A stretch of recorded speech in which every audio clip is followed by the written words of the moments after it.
کی باتیں آپ کو غمگین نہ کریں. یعنی یہ جو مشرکین مکہ ہیں یا جو اسلام کے دشمن ہیں، جو معاندین نبوت ہیں، ان کی باتیں آپ کو قطعاً مغموم نہ کریں. وہ تو ہرزہ سرائی کرتے رہتے ہیں. ہر دور میں معاندین نبوت بھی موجود رہے، معاندین قرآن بھی موجود رہے، حتیٰ کہ اللہ کے دشمن بھی موجود رہے، اور وہ ہمیشہ ہرزہ سرائی کرتے آئے ہیں. ان کی باتیں آپ کو کسی غم میں مبتلا نہ کریں. کیوں؟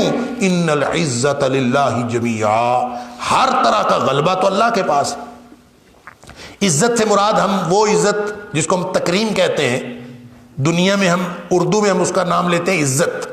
تو عزت وہ بھی ہوتی ہے جو تکریم کے معنوں میں آتی ہے، اور عزت وہ بھی ہوتی ہے، عربی میں عزت کا معنی ہوتا ہے غلبہ، ڈومیننس. ان العزت للہ جمیعا، سارا غلبہ تو اللہ کا ہے. ظاہر ہے جو غالب ہوتا ہے وہی عزت والا ہوتا ہے. لہٰذا آپ اس عزت کے معنوں میں اس کو لینا چاہیں تو بھی، اور اگر اس کو لینا چاہیں آپ غلبے کے معنوں میں، اور صحیح معنی یہ ہے کہ ان العزت للہ جمیعا، ساری عزت اللہ کے پاس ہے. لہذا عزت ذلت جب اس کے پاس ہے، غلبہ اس کے پاس ہے، تو لوگوں کے کہنے سے کیا ہوتا ہے؟ لوگ جو مرضی کہتے رہیں، ان کی ہرزہ سرائیوں سے کوئی فرق نہیں پڑتا. هو السمیع العلیم، اور اللہ تعالیٰ ہر چیز کا سننے والا اور ہر چیز کا جاننے والا ہے. الا ان للہ من فی السماوات و من فی الارض، خبردار ہو کہ سنو کہ زمین و آسمان کی ہر چیز اللہ ہی کی ہے. ان للہ، بے شک اللہ ہی کے لیے ہے، من فی السماوات و من فی الارض، زمین میں جو کچھ ہے اور آسمان میں جو کچھ ہے، جو کوئی بھی ہے، سب اللہ کا ہے. وما يتبع الذين يدعون من دون الله شركاء، اور جو کوئی اتباع کرتے ہیں لوگ، یدعون من دون اللہ، اللہ کے علاوہ جن کو پکارتے ہیں لوگ، شرکاء، جتنے بھی شریک ہیں. اس کے دو معنی ہیں. وما، ما نافیہ بھی ہو سکتا ہے، اور یہاں ما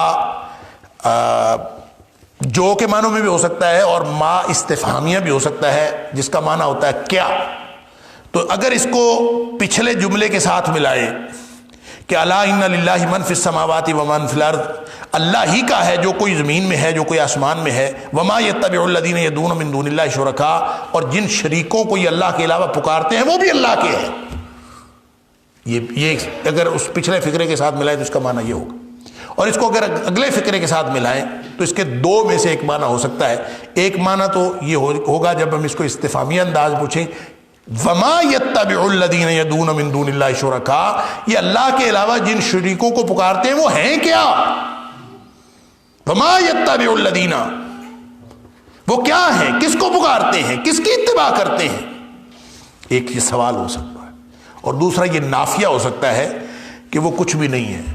وما یتبع الذین یدعون من دون اللہ شرکاء، اللہ کے علاوہ جن کو یہ پکارتے ہیں، اللہ کو چھوڑ کر جن شریکوں کو، وہ کچھ بھی نہیں ہے، وہ ایسے ہے جیسے نہیں پکارتے. ہاں، اور اس کا جواب آگے ہے، ان یتبعون الا الظن. اگر یہ اس کو استفہامیہ بھی دیکھیں، سوال کی صورت میں بھی دیکھیں، تو اس کا جواب آگے ہے ان یتبعون الا الظن. یعنی ساری صورتوں میں یہاں پہ جواب دے دیا گیا.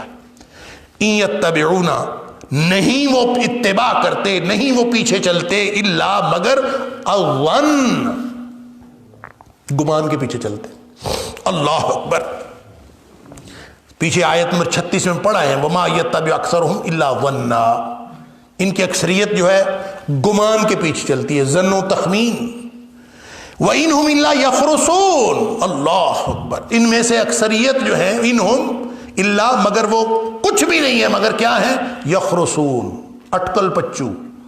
خرس یخرس ہوتا ہے تک بندی کرنا، قیاس آرائی کرنا، ایسے ہی سوچ کے اپنی طرف سے صغرا کبرا ملا کے، چونکہ یہ ہے چنانچہ یہ ہے لہذا یہ ہے، یہ اگر مگر کر کے نا تو اس میں سے کوئی نتیجہ نکال لینا، اس کو کہتے ہیں یخرسون. خرس یخرسون، اٹکل پچو لگانا، قیاس آرائی کرنا. تو گویا ان کے پاس دلیل کوئی نہیں ہے. جتنے بھی مشرک ہیں اور جتنے بھی غیر اللہ کو پکارنے والے ہیں، ان کے پاس کوئی دلیل نہیں ہے سوائے ظن و تخمین کے، اندازے، گمان، قیاس آرائیاں، کچھ بھی نہیں. اور اللہ نے قرآن میں جگہ جگہ یہ بات ارشاد فرمائی ہے کہ یہ اٹکل پچو، اپنی طرف سے بنائی ہوئی چیزیں، قیاس آرائیاں، اس کے علاوہ ان کے پاس کوئی ٹھوس دلیل نہیں. اور جس کے پاس ٹھوس دلیل نہ ہو، جس کے پاس وہ عقل، فہم، شعور ہی نہ ہو، یا وہ اس کو استعمال نہ کرے، تو اس کو ظاہر ہے حقیقت تک کیسے پہنچ سکتا. اقبال نے کہا تھا مشام تیز سے ملتا ہے صحرا میں نشاں اس کا، زنو تخمی سے ہاتھ آتا نہیں آہو تاتاری۔ آپ جنگل میں جا کے وہ اگر کستوری ڈھونڈنے کی کوشش کریں تو آپ کو ایک خاص صلاحیت کی ضرورت ہے، مشام تیز کی ضرورت ہے آپ کو۔ یہ جو آپ کی قوت شامہ ہے، جو سونگنے کی قوت ہے، یہ خاص قوت ہونی چاہیے، پھر جا کے آپ اس کو ڈھونڈ سکتے ہیں۔ اور صرف گمان پہ، یعنی خوشبو آتی نہ ہو اور خوشبو ہو اور صرف گمان پہ اور ظن و تخمین پہ وہ صحرا میں جا کے وہ اس ہرن اور اس غزال کو ڈھونڈ لے گا، ممکن ہی نہیں ہے۔ ساری عمر ٹامک ٹوئیاں مارتا پھرے گا، کبھی وہ اصل منزل پہ نہیں پہنچ سکتا۔ تو اللہ فرماتا ہے کہ ان یتبعون الا الظن، یہ مشرک سارے کے سارے ظن و تخمین پہ زندگی گزار رہے ہیں، گمان، وَإِنْهُمْ إِلَّا يَخْرُصُونَ، اور اٹکل پچو قیاس آرائیاں اور کچھ بھی نہیں ہے۔ هُوَ الَّذِي جَعَلَ لَكُمُ اللَّيْلَ لِتَسْكُنُوا فِيهِ وَالنَّهَارَ مُبْصِرًا، پھر اللہ تعالیٰ کی وحدانیت کی نشانیاں ہیں، وہی ذات ہے جس نے تمہارے لیے رات کو بنایا سکون کے لیے، لِتَسْكُنُوا فِيهِ، تاکہ تم اس میں سکون حاصل کرو، وَالنَّهَارَ مُبْصِرًا، اور دن کو روشن بنایا تاکہ تم اس میں اپنے جملہ معاملات حل کر لو۔ إِنَّ فِي ذَلِكَ لَآيَاتٍ، ان سب کے اندر تمہارے لیے نشانی ہے، لِقَوْمٍ يَسْمَعُونَ، کوئی سننے والی قوم ہو اس کے لیے نشانیاں۔ دیکھتے سب ہے لیکن کوئی کوئی کام لیتا ہے، اللہ تعالیٰ کے دیے ہوئے ان سارے جو وظائف ہیں، اللہ تعالیٰ کی دی ہوئی جو صلاحیتیں ہیں، ان سے کام کوئی کوئی لیتا ہے۔ اصل دیکھیں، یہ سماعتیں، یہ بصارتیں، یہ جو شعور اور عقل اور فہم کی جو قوت ہے، یہ اللہ نے سب کو دی ہوئی۔ فرق صلاحیتوں کا زیادہ نہیں ہوتا، فرق درست سمت میں سٹیپ فارورڈ کرنے کا ہوتا ہے۔ فرق یہ ہوتا ہے کہ آپ کسی سمت میں صحیح قدم اٹھا رہے ہیں کہ نہیں اٹھا رہے، آپ کوشش صحیح کر رہے ہیں کہ نہیں کر رہے۔ صلاحیتیں تو اللہ تعالیٰ نے سب کو دی ہوئی ہیں۔ اللہ لہذا فرمایا کہ کان جس کے ہیں اس کے لیے نہیں، جو سماعتوں سے کام لیتا ہے اس کے لیے نشانی ہے۔ لہذا جو جس کے پاس کان ہوں لیکن وہ سنے نہ، وَلَهُمْ آذَانٌ لَا يَسْمَعُونَ بِهَا، ان کے پاس کان ہیں لیکن وہ سنتا نہیں، وَلَهُمْ أَعْيُنٌ لَا يُبْصِرُونَ بِهَا، ان کے پاس آنکھیں بھی ہیں لیکن اس سے وہ دیکھتے نہیں ہیں، وَلَهُمْ قُلُوبٌ لَا يَفْقَهُونَ بِهَا، دل بھی ہوں اس سے بندہ سمجھتا نہیں ہے۔ اگر یہ سارے آرگنز موجود ہوں، کان بطور عضو کے موجود ہو، دماغ بطور عضو کے دل اور دماغ موجود ہو، اور آنکھیں بھی موجود ہوں لیکن انسان وہ دیکھے سنے ہی نہ، جس دیکھنے سننے کے لیے اللہ نے ہمیں یہ سب کچھ عطا کیا ہے، تو پھر تو ایسے ہی ہے جیسے کچھ بھی نہیں عطا ہوا۔ اس لیے فرمایا اولئک کالانعام بل هم اضل، وہ تو ایسے ہیں جیسے چوپائے ہوں بلکہ اس سے بھی گئے گزرے ہیں۔ شعور عقل نام کی کوئی چیز نہیں ہے، لہذا جو سنے گا اس کے لیے اس کے اندر نشانیاں ہیں۔ قالوا اتخذ اللہ ولدا، اللہ اکبر، کہتے ہیں اللہ کی بیٹیاں ہیں، اللہ کے بیٹے، اللہ کی اولاد ہے۔ اب یہ دونوں کو خطاب ہے۔ مشرکین مکہ بھی فرشتوں کو اللہ کی بیٹیاں قرار دیتے تھے، اور عیسائیوں نے بھی اللہ کا بیٹا قرار دیا حضرت عیسیٰ علیہ السلام، یہود نے حضرت عزیر علیہ السلام کو اللہ کا بیٹا قرار دیا۔ تو جنہوں نے بھی اللہ کی اولاد سمجھی، چاہے فرشتوں کی صورت میں چاہے کسی اور صورت میں، کتنا ظلم کیا ہے۔ اللہ اکبر۔ وقالوا اتخذ اللہ ولدا، یہ کہتے ہیں کہ اللہ کی اولاد ہے، سبحانہ، وہ تو پاک ہے، اس کو اولاد کی کیا ضرورت ہے۔ هو الغنی، اولاد کی ضرورت اس کو ہوتی ہے جس کو کوئی احتیاج ہو، وہ تو غنی ہے، وہ تو غیر محتاج۔ غنی کون ہوتا ہے؟ جس کی کوئی احتیاج نہ ہو، جس کو کوئی ضرورت ہی نہ ہو۔ ہم اس کا ترجمہ کرتے ہیں بے نیاز، غنی بے نیاز۔ بے نیاز کیا؟ ایسا بے نیاز جس کو کسی چیز کی ضرورت ہی نہیں ہے، وہ غنی ہوتا ہے۔ اس کو امیر کہہ لیں۔ غنی جس کو دوسروں کی کوئی پرواہ نہ ہو اور کوئی احتیاج نہ ہو، اللہ کو کوئی احتیاج نہیں ہے۔ سبحانہ، وہ پاک بھی ہے، هو الغنی، اور اصل جو بے احتیاج ہے، جو کسی چیز کی کوئی احتیاج نہیں رکھتا، وہی تو ہے هو الغنی۔ جب اس کو احتیاج ہی نہیں ہے تو اولاد کی اس کو ضرورت کیا ہے؟ وہ غنی ہے، بے نیاز ہے، اس کو اولاد کی کوئی ضرورت نہیں۔ لہو ما فی السماوات و ما فی الارض، زمین و آسمان کی ہر چیز تو اسی کی ہے، جس کے پاس سب کچھ ہے، اس کو اولاد کی کیا ضرورت ہے۔ ان عندکم من سلطان بہذا، کیا تمہارے پاس کوئی اس کی دلیل ہے؟ جو تم کہتے ہو اللہ کی اولاد ہے تو کوئی دلیل نہ ہو؟ تمہارے پاس کوئی دلیل نہیں اس کی، تقولون علی اللہ ما لا تعلمون، یا پھر تم اللہ پر وہ بات کرتے ہو جس کا علم تمہیں کوئی نہیں ہے. ایسے ہی اٹکل پچو باتیں ادھر ادھر کی، علم کوئی نہیں ہے، بغیر علم کے جہالت کی باتیں اللہ تعالیٰ کے اوپر باندھے جا رہے ہو. قل، اے حبیب صلی اللہ علیہ وسلم آپ ان کو فرما دیجئے، ان الذین یفترون علی اللہ الکذب لا یفلحون، جو اس طرح کی من گھڑت باتیں بناتے ہیں نا اور جھوٹ باندھتے ہیں اللہ پر، وہ کبھی کامیاب نہیں ہو سکتے.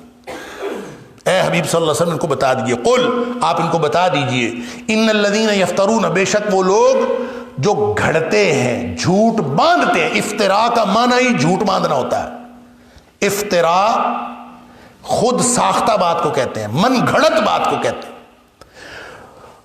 یعنی جھوٹ کو ہی کہتے ہیں. یفترون علی اللہ الکذب، اور دوبارہ کذب کہہ کے گویا تاکید کی ہے کہ اللہ پر یہ جو بھی باندھ رہے ہیں جھوٹ ہے، جھوٹ ہے، جھوٹ ہے. تاکید فرمائی، حالانکہ افتراء سے بھی معنی واضح تھا. الذین یفترون، قل ان الذین یفترون، اے حبیب صلی اللہ علیہ وسلم آپ فرما دیجئے جو لوگ من گھڑت باتیں بناتے ہیں، یفترون گھڑتے ہیں، علی اللہ اللہ پر، الکذب جھوٹ گھڑتے ہیں، لا یفلحون کبھی کامیاب نہیں ہوں گے. متاع فی الدنیا، یہ دنیا میں کچھ فائدے کا سامان ان کے لیے ہے، کچھ چند دن ہی ہے نا. ثم الینا مرجعہم، پھر انہوں نے لوٹ کر ہمارے پاس آنا ہے. اللہ اکبر. جیسے سورہ آل عمران میں فرمایا، لا یغرنکم تقلب الذین کفروا فی البلاد، یہ کافروں کا زمین میں اور شہروں میں دندناتے پھرنا تمہیں کسی دھوکے میں مبتلا نہ کرے. متاع قلیل، تھوڑا سا سامان ہے، تھوڑا سا فائدہ ہے. ثم مأواہم جہنم، پھر ان کا ٹھکانہ جہنم ہے. اللہ اکبر. وبئس المہاد، اور بہت ہی برا ٹھکانہ ہے. اللہ تعالیٰ معاف فرمائے.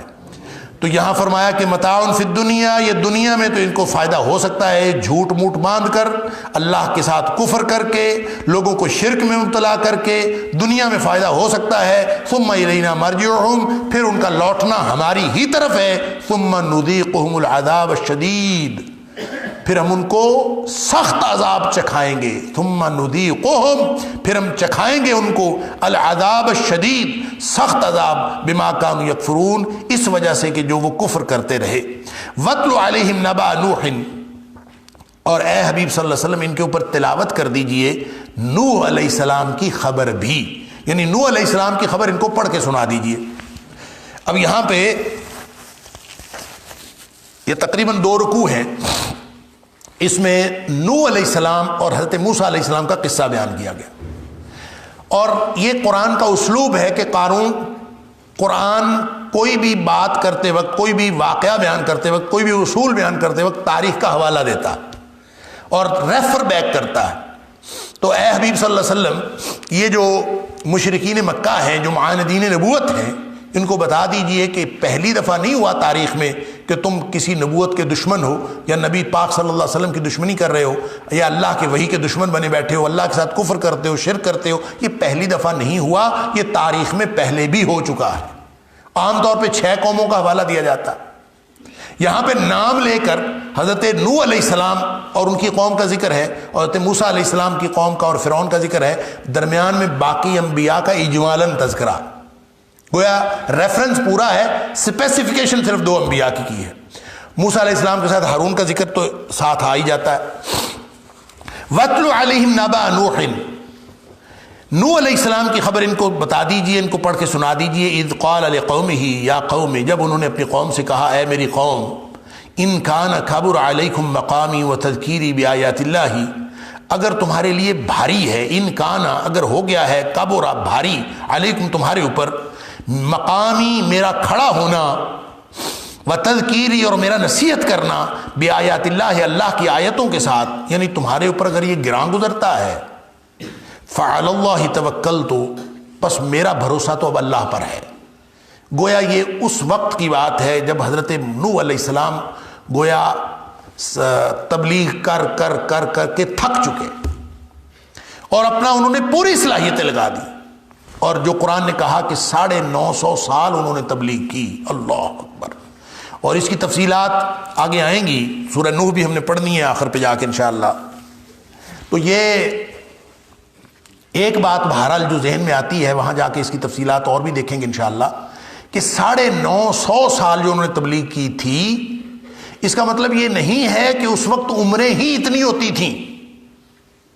عام تاثر یہ ہے کہ اس وقت لوگوں کی عمریں ہی اتنی تھیں، یعنی 1000 سال 950 سال انہوں نے تبلیغ کی ہے۔ ٹوٹل لوگوں نے کہا ہے کہ ان کی جو عمر تھی وہ 1060 برس تھی یا 1050 برس تھی۔ 950 سال انہوں نے تبلیغ کی، 40 سال کی عمر میں ان کو نبوت ملی، عمر نبوت ہے ہی 40 سال، 40 سال کی عمر میں نبوت ملی، اور 950 سال انہوں نے تبلیغ کی، اور اس کے بعد 60 سال تک، یعنی جب طوفان نوح آیا اس وقت، اس کے بعد حضرت نوح علیہ السلام 60 سال تک زندہ رہے۔ ہو سکتا ہے ایسے، لیکن اگر اس طرح سے کریں تو 1050 سال ان کی بنتی ہے عمر۔ تو اس کا مطلب یہ نہیں ہے کہ سارے لوگ اس وقت، اس دور میں سارے لوگ جو ہیں وہ ہزار سال کی عمر رکھتے تھے، اس کا مطلب یہ نہیں۔ عمریں بڑی تو ہوتی تھیں لیکن اتنی بڑی نہیں، مطلب کسی کی عمر 200 سال 300 سال یہ ہوتی تھی۔ تو کہتے ہیں مفسرین نے لکھا ہے کہ حضرت نوح علیہ السلام جو ہیں ان کی کئی نسلیں دیکھ چکے تھے، یعنی حضرت نوح علیہ السلام کو اللہ تعالیٰ نے جو عمر عطا فرمائی تھی وہ عمر بھی معجزانہ طور پر عطا ہوئی تھی، اور آپ نے ان کی کئی نسلوں کو دیکھا تھا، کئی نسلوں کو آپ نے تبلیغ کی تھی، اور ان نسلوں کو تبلیغ کرتے کرتے یعنی آدمی امید رکھتا ہے نا کہ شاید جو اگلی نسل ان کی پیدا ہوگی شاید وہ مسلمان ہو جائے، شاید اگلی نسل پیدا ہوگی۔ تو کہتے ہیں کہ کئی نسلیں دیکھ چکے تھے، اس لیے حضرت نوح علیہ السلام نے فرمایا تھا، سورہ نوح کے اندر اللہ تعالیٰ نے فرمایا ان یلدوا الا فاجرا کفارا، اللہ ان کی جو نئی نسل پیدا ہوتی ہے وہ بھی فاسق و فاجر اور کافر ہی پیدا ہوتی ہے۔ لہذا انہوں نے مایوسی کے بعد یہ بات کہی کہ فعلی اللہ توکلت، پس اللہ ہی پر میرا بھروسہ ہے، فاجمعوا امرکم، تم ایسے کرو اپنی تدبیر کو اکٹھا کر لو، فاجمعوا امرکم، اپنے معاملے کو اکٹھا کر لو، یعنی جتنی تدبیر کرنی کر لو، وہ شرکاکم، اپنے سارے شریکوں کو بھی بلا لو، ثم لا یکن امرکم علیکم غمہ، پھر کوئی بھی تمہارا معاملہ، تمہاری کوئی تدبیر وہ تم پر مبہم نہ رہے، پوشیدہ نہ رہے، یعنی جو کرنا ہے کر لو، کوئی چیز پیچھے نہ رکھو۔ غمہ اس کا معنی گھٹن بھی ہوتا ہے، اور اس کا معنی پوشیدہ رکھنا اور ابہام بھی ہوتا ہے، لہذا کوئی چیز مبہم نہ رہے، ہر چیز کر لو جو کرنا۔ اور غمہ اگر اس کا معنی گھٹن کریں گے تو اس کا معنی ہوگا کہ کوئی چیز تم بچا کے نہ رکھو، ہر چیز کھول کے لے آؤ، ہر تدبیر کر لو۔ ثم قضوا الی ولا تنظرون، اور پھر تم میرے اوپر جو کرنا ہے کر گزرو، مجھے نقصان پہنچانے کے لیے جو کرنا ہے کر دو، ولا تنظرون، مجھے کوئی مہلت نہ دو۔ ظاہر آدمی اکتا کے پھر یہی کہتا ہے، 950 سال تبلیغ کی، اور لوگ جو ہیں وہ کہتے ہیں کہ 80 سے زیادہ لوگ حضرت نوح علیہ السلام پر ایمان نہیں لائے، اور ساری قوم ہی آپ کے خلاف کھڑی تھی، تو آپ نے پھر ان کو بالآخر چیلنج کر دیا کہ میں مجھے کوئی مہلت نہ دو، اور تم نے جو کرنا کر لو، سب لوگوں کو اکٹھا کر لو۔ فَإِن تَوَلَّيْتُمْ، اور پھر بھی اگر تم منہ پھیرتے ہو، اعراض کرتے ہو، میری دعوت کی طرف توجہ نہیں دیتے، فَمَا سَأَلْتُكُم مِّنْ أَجْرٍ، مجھے یہ تو بتاؤ میں نے کوئی تم سے کوئی اجر مانگا؟ مفسرین نے لکھا ہے کہ حضرت نوح علیہ السلام کے چیلنج کرنے کے بعد بھی کہ تم نے جو کرنا ہے کر لو، اور وہ لوگ حضرت نوح علیہ السلام کی تکذیب کر رہے تھے اتنا عرصہ سے، اور ساری قوم ڈٹی ہوئی تھی، لیکن حضرت نوح علیہ السلام کے چیلنج کے بعد بھی ان کو یہ جرت نہیں ہوئی کہ وہ حضرت نوح علیہ السلام کو قتل کر دیں یا حضرت نوح علیہ السلام کو کوئی نقصان پہنچائیں، کیونکہ دل سے وہ ڈرتے تھے کہیں سچائی نہ ہو، لہذا وہ کر نہیں سکے۔ اس لیے فرمایا کہ اگر تم یعنی پھر بھی متوقف رہے، ٹھہرے رہے، اپنے شرک میں بھی ڈٹے رہے، اور حضرت نوح علیہ السلام کو کوئی نقصان پہنچانے کا کوئی اقدام بھی نہ کر سکے، تو فرمایا کہ فَإِن تَوَلَّيْتُمْ، پھر بھی تم منہ موڑے ہوئے ہو، اعراض کیے ہوئے ہو، تو کوئی حساب ہی لگا لو کہ میرا مفاد کیا ہے اس میں نے مانگا کیا ہے تم سے۔ فَمَا سَأَلْتُكُم مِّنْ أَجْرٍ، دیکھیں اس سے پتہ چل جاتا ہے کہ کوئی آدمی اپنی زندگی کس لیے لگائے ہوئے۔ فَمَا سَأَلْتُكُم مِّنْ أَجْرٍ، میں نے کبھی بدلہ مانگا ہے تم سے، کوئی چیز مانگی ہے کبھی؟ إِنْ أَجْرِيَ إِلَّا عَلَى اللَّهِ، میں تو اپنا اجر اللہ سے توقع رکھتا ہوں، میرا تو سارا بدلہ اللہ ہی نے دینا ہے۔ وَأُمِرْتُ أَنْ أَكُونَ مِنَ الْمُسْلِمِينَ، مجھے تو یہ حکم دیا گیا ہے کہ میں فرمانبردار لوگوں میں سے بن جاؤں، میں تو بس صرف یہ وَأُمِرْتُ، مجھے حکم دیا گیا ہے أَنْ أَكُونَ، کہ میں ہو جاؤں من المسلمین، مسلمانوں میں سے، یعنی اسلام پر عمل کرنے والوں میں سے۔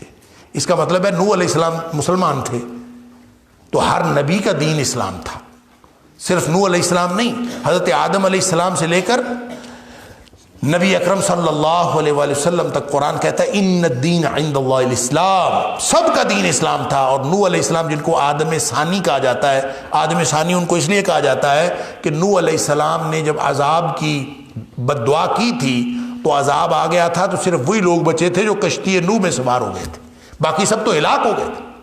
اس کے بعد ان میں سے اللہ تعالیٰ نے پھر دوبارہ ایک نئی نسل اٹھائی، اور اس لیے کہا جاتا ہے کہ یہ آدم ثانی ہے کہ دوبارہ ایک نسل کے بانی بنے۔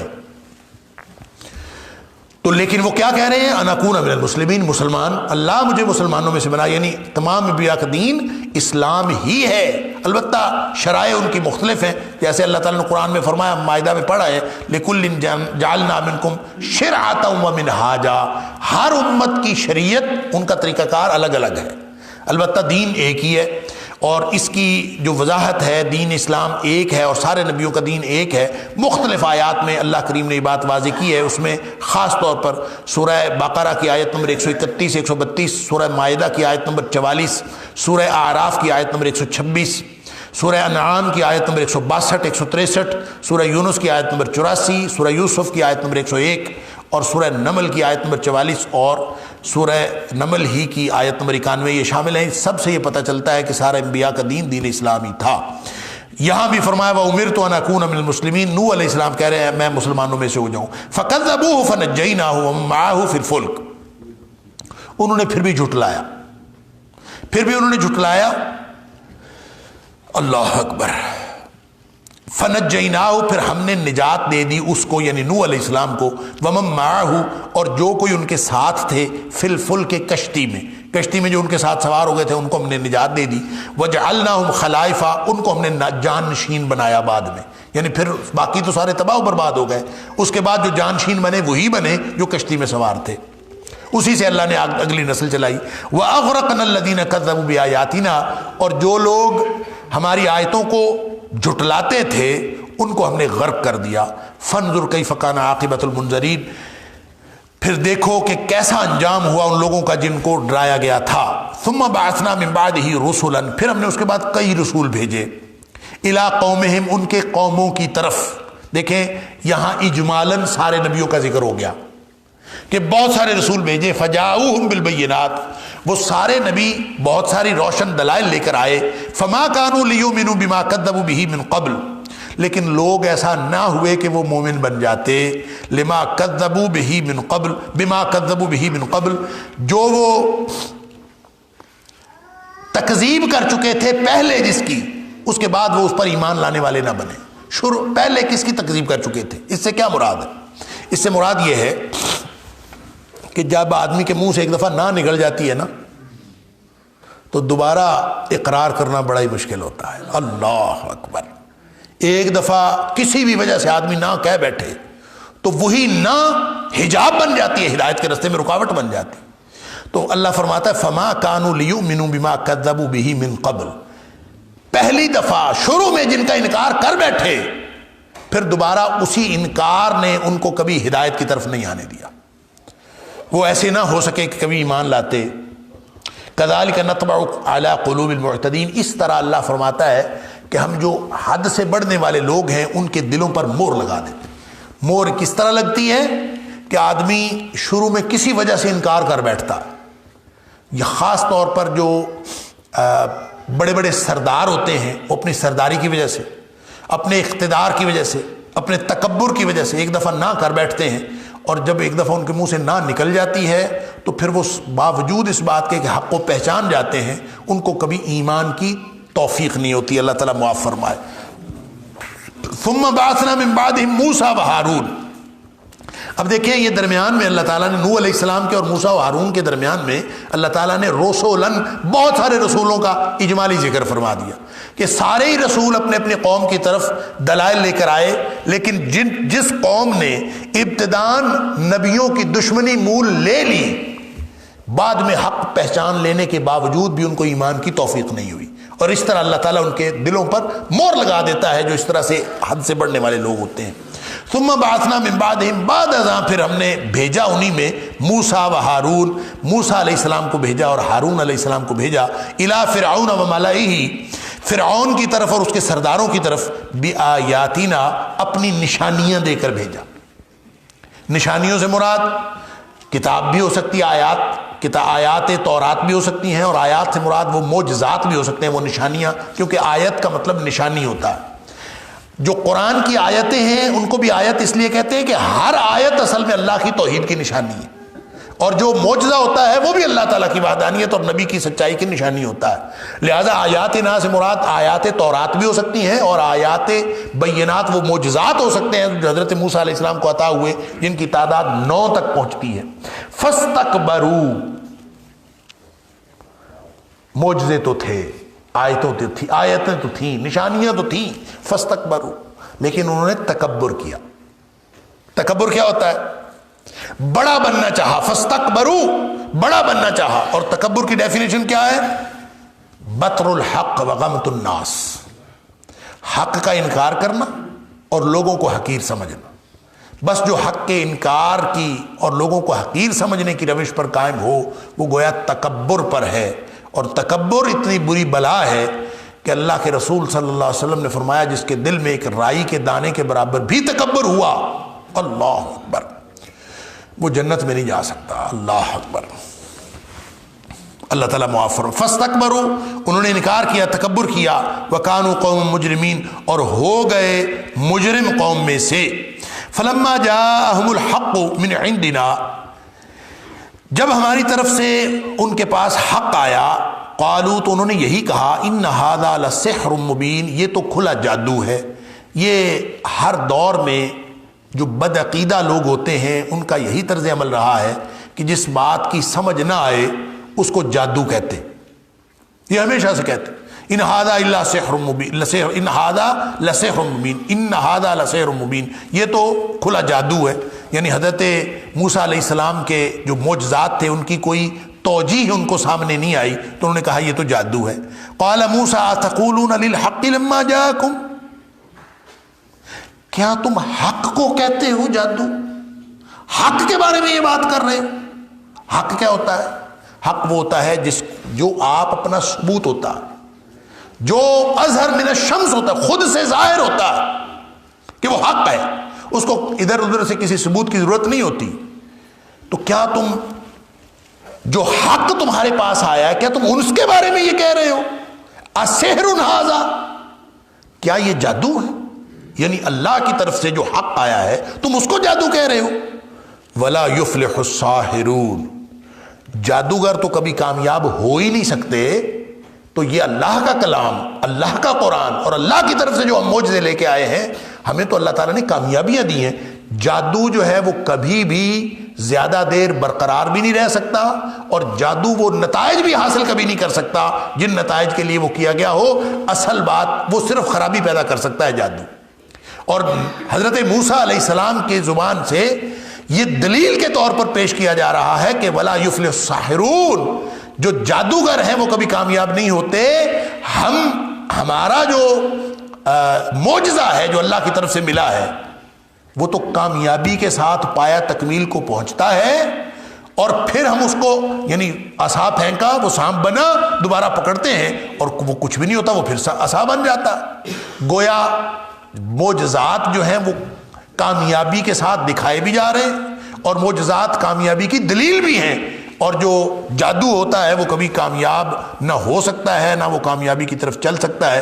ولا یفلح الساحرون، جادوگر کبھی بھی اپنے مقصد میں کامیاب نہیں ہو سکتے سوائے تخریب کاری کے۔ اللہ تعالیٰ ہم سب کو قرآن سمجھنے اور عمل کرنے کی توفیق عطا فرمائے۔ وآخر دعوانا الحمدللہ رب العالمین۔